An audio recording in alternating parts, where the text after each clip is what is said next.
కాపం. Okay okay,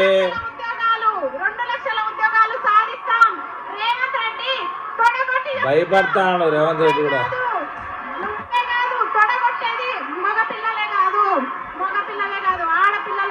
కొడతారు కొడతారు భయం లేకపోతే.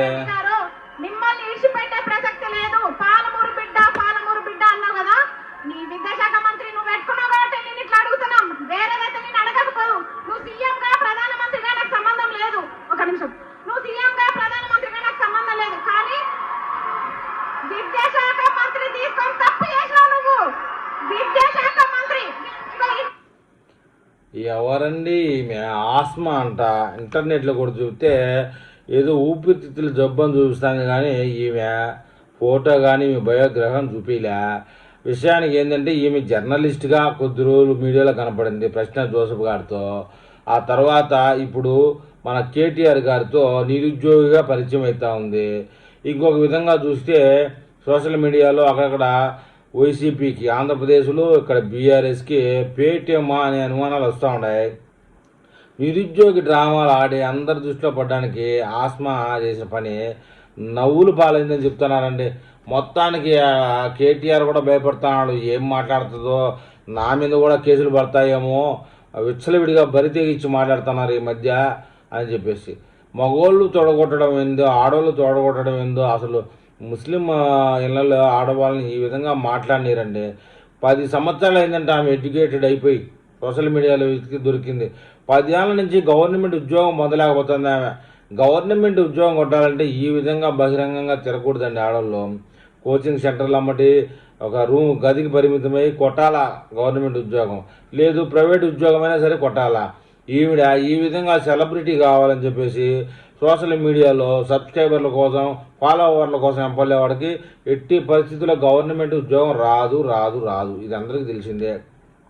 అయితే తెలంగాణలో కొత్త ఉద్యోగులు అడిగినంత డబ్బు, వాక్చాతుర్యం, కొన్ని బూతులు తెలుసుంటే చాలు. ఆంధ్రప్రదేశ్లో కూడా ఇలా సోషల్ మీడియాలో ప్రతిపక్షం పెట్టే సభలో అధికార పక్షం మీద బూతులతో రెచ్చిపోతే ఇదో ఇట్లా తొడలు కొట్టాలి, ఆ సభ దేని మీద పెట్టినా, ఈ సభ దేని మీద పెట్టినా ఇలా మాట్లాడుతూ ఉంటే అలా కూడా డబ్బులు వస్తాయి. ఇది కూడా ఒక రకమైనటువంటి జీవనోపాధే. మొత్తానికి బాధితురాలిగా డ్రామాలు బాగా చేసింది. ఏపీలో వైఎస్ఆర్సీపీ చేస్తున్న ఈ నాటకం ఇప్పుడు బీఆర్ఎస్ తెలంగాణలో అదే కాపీ పేస్ట్ అవుతూ ఉంది. ప్రశ్న పేరుతో అరాచకాలు చేసి జైల్లో ఇప్పుడు చెప్పకూడదు తింటున్న రావణ అనుచరులు ఇప్పుడు కేటీఆర్ ప్రక్కన సభలో కూర్చోవడం, పరిస్థితిని బట్టి బాధితులుగా డ్రామాలు ఆడడంతో వాళ్ళకు వాళ్ళే సాటండి. మొత్తానికి ఏపీలో ముందు జగన్మోహన్ రెడ్డి గారు మొదలు పెడతారు. ఆ తర్వాత సేమ్ టు సేమ్ అక్కడ ఫెయిల్ అయినా సరే సేమ్ టు సేమ్ తెలంగాణలో ఆయన చేసేస్తాడు దాన్ని. ఉద్యోగం కావాలంటే వాళ్ళ బాధలు ప్రతిపక్ష నాయకులకు చెప్పి పోరాటంలో మద్దతుడంలో తప్పులేదు. కానీ అధికార పార్టీని తిట్టడం, తొడలు కొట్టడం, ప్రతిపక్ష ఇమేజ్ పెంచడానికి తప్ప నిరుద్యోగులకు ఒరిగేది ఏమీ లేదు. ఈమె మళ్ళీ రేపు కేటీఆర్ ముఖ్యమంత్రి అయినా, కేసీఆర్ ముఖ్యమంత్రి అయినా, లేదు కవితక్క ముఖ్యమంత్రి అయినా ఈమె నిరుద్యోగే, ఈమె పేటీఎంఏ. ఈమె మాటల చేష్టలతో డబ్బులు సంపాదించుకొని బతకాల్సిందే ఈమె. ఇదే విధంగా ఈమెకేం ఉద్యోగం రాదు. ఇప్పుడు చూసాం కదా, బరి లెక్క కూడా ఆ గతంలో ఉద్యోగాలు అది ఇది అని చెప్పేసి ఏదో ఎంపీ కానీ ఎమ్మెల్యే కానీ పోటీ చేసింది, అంతో ఇంత డబ్బులు వెనకేసుకునింది. ఇప్పుడు సోషల్ మీడియాలో ఏడుస్తూ ఉంది, నాకు ఉద్యోగం లేదు, నాకు ఎవరన్నా ఉద్యోగం ఏంటి అనేది.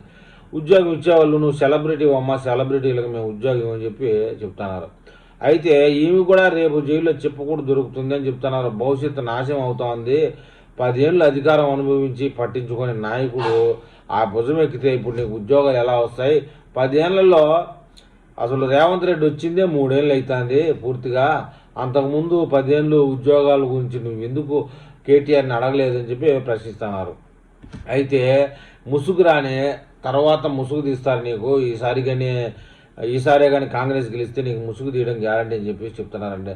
మొత్తానికి బీఆర్ఎస్ యువ సంగ్రామ సదస్సులో ఈమె ఆస్మా హైలైట్ అయింది. ఈమె మాటలే హైలైట్. కేటీఆర్ మాటలు కూడా ఎవరు పట్టించుకోవాలా.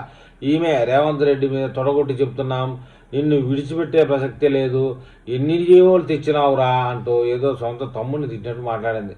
ఇంకొక విషయం, స్కూల్ గురించి కూడా మాట్లాడింది. ఉన్న స్కూల్ మంచిగా ఉంచురంటే ఇంటర్నేషనల్ స్కూల్ అంట, నీకు ఇంగ్లీషే రాదు, కానీ జర్మనీ భాష నేర్చుకోమంటామని చెప్పేసి కూడా మాట్లాడింది.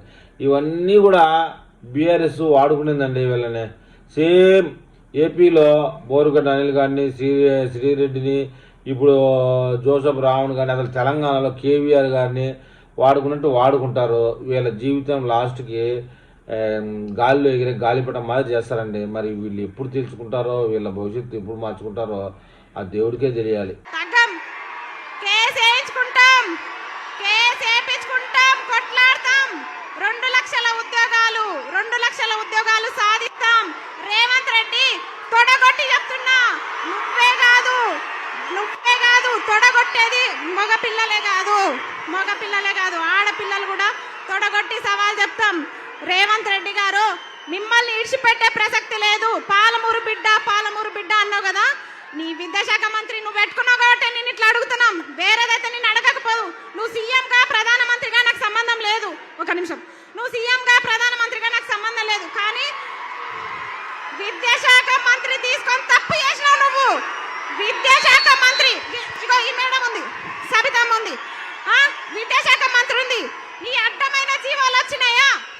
ఎన్ని జీవోలు తెచ్చినావు రా చెత్త మొకమోడ? చెప్పు, ఎన్ని జీవోలు తెచ్చినావు? జీవో నంబర్ 4 అంట. నన్ను మంచిగా లెక్చరర్ కానీరా అంటే నన్ను తీసుకొచ్చి కొట్లాటలో పడేసిరు. నేను ప్రశాంతంగా టీచర్ అయ్యేదాన్ని, కానీ నన్ను తీసుకొచ్చి కొట్లాటలో పడేసిరుగా. భరించండి, నన్ను భరించాలి మీరు. ఎందుకంటే నేను చెప్తున్నా కదా, మీరు కూడా విద్యాశాఖ మంత్రి కదా, అప్పుడు మేడం ఉన్నప్పుడు కొత్త జీవాలు పుట్టుకొచ్చినాయా అనుకుందాం. నువ్వేం చేస్తున్నావు? జీవాలు తేవడంలో పోటీ పడుతున్నావా? ఆగండి ఒక నిమిషం. పోటీ పడుతున్నావా?